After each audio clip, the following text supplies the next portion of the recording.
বিসমিল্লাহির রহমানির রহিম।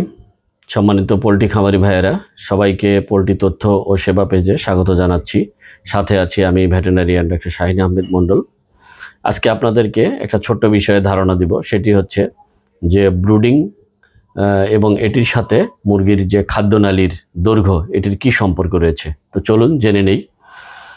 সাধারণত সুস্থ সবল বাচ্চা ডিম থেকে হ্যাচিং হওয়ার পরে যখন ফার্মে এসে পৌঁছায়, নর্মালি বাচ্চার খাদ্যনালীর দৈর্ঘ্য থেকে 5 থেকে 7 সেন্টিমিটার।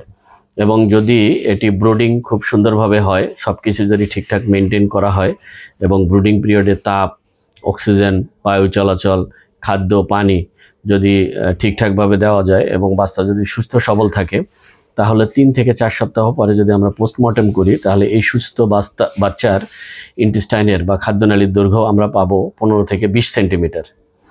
আর যদি ব্রুডিং ঠিক মতো না হয়, সেই ক্ষেত্রে দেখা যাবে যে, এবং বাচ্চা যদি দুর্বল প্রকৃতির হয়, তাহলে শুরুতেই এটির খাদ্যনালীর দৈর্ঘ্য থাকতে পারে 3 থেকে 5 সেন্টিমিটার।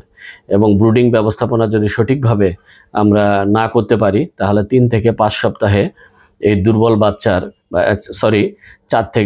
3 থেকে 4 সপ্তাহে এই দুর্বল বাচ্চার পোস্টমর্টেম করে আমরা দেখতে পারবো যে তার খাদ্যনালীর দৈর্ঘ্য অনলি 10 থেকে 12 সেন্টিমিটার। তো আসলে এই যে খাদ্যনালীর দৈর্ঘ্য বড় হওয়ার কি সুবিধা, এটির অনেক সুবিধা আছে। তার মধ্যে একটি হচ্ছে যে মুরগি যে খাবারটা খাবে, এতে দীর্ঘ সময় তার খাদ্যনালীতে থাকবে, ফলে এটি এনজাইমের সাথে ভালোভাবে মিক্সড হবে, ডাইজেশন হবে এবং এটিকে শোষণে সহায়তা করবে।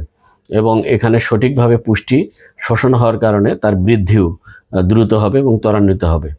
এবং যে বাচ্চার দুর্বল প্রকৃতির, ব্রুডিং ঠিকমতো হবে না, তাদের খাদ্যনালীর দৈর্ঘ্য ছোট থাকবে এবং এখানে কিন্তু খাদ্যের হজমও ঠিকভাবে হবে না এবং তার পুষ্টি শোষণ না হওয়ার কারণে তার বৃদ্ধিও কিন্তু কমে যাবে। সুতরাং আমাদেরকে মনে রাখতে হবে যে বাচ্চার সঠিক বৃদ্ধি এবং পুষ্টির জন্য আমাদের সঠিক ব্রুডিং প্রয়োজন।